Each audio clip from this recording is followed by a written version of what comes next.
যারা দেশের বাইরে থাকে, তাদের হাতে হয়তো অনেক রকমের অপশন থাকে নিজের স্বপ্ন পূরণ করার জন্য বা তারা হয়তো তাদের ড্রিম লাইফও লিড করে।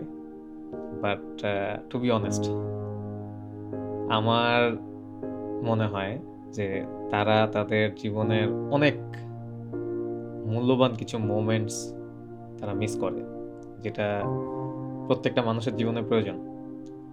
সেটা হচ্ছে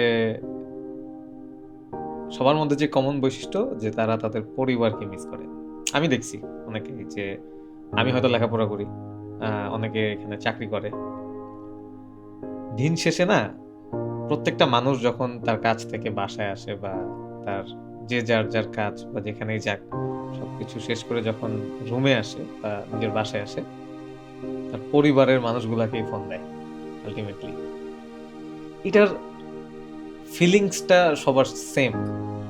কেউ হয়তো নিজের বাপ মাকে মিস করে, কেউ নিজের ওয়াইফকে মিস করে, কোনো ওয়াইফ হয়তো বা তার হাজব্যান্ডকে মিস করে, কোনো সন্তান তার মাকে মিস করে, বা কোনো বাবা হয়তো তার সন্তানকে মিস করে। আলটিমেটলি মানুষ তো সবাই, ফিলিংস তো সবার সেম। আর যারা দেশের বাইরে থাকে বা যারা প্রবাসী, তাদের এই এই জিনিসটার অভাব হয়তো কেউ কখনো ফিল আপ করতে পারে না। অ্যান্ড তারা সারা বছর বা সম্পূর্ণ সময়টা জুড়ে একটা জিনিসের অপেক্ষায় থাকে, কবে দেশে যাবে। এটা এটা আসলে বোঝানোর মতো না এই ফিলিংসটা।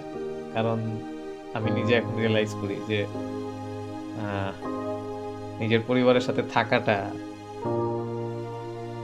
আসলে পৃথিবীর সবচেয়ে মূল্যবান সময়গুলোর মধ্যে একটা।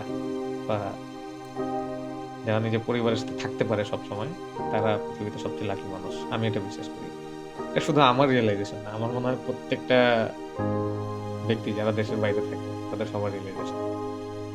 দোয়া করবেন যাতে যে মানুষগুলো দেশের বাইরে থাকে তারা যাতে তাদের বাপ মা বা নিজের পরিবার বা পরিবারের মেম্বার যারা আছে তাদের নিয়ে একসাথে সবাই থাকতে পারেন, এই তৌফিক যাতে আল্লাহ সবাইকে দেয়।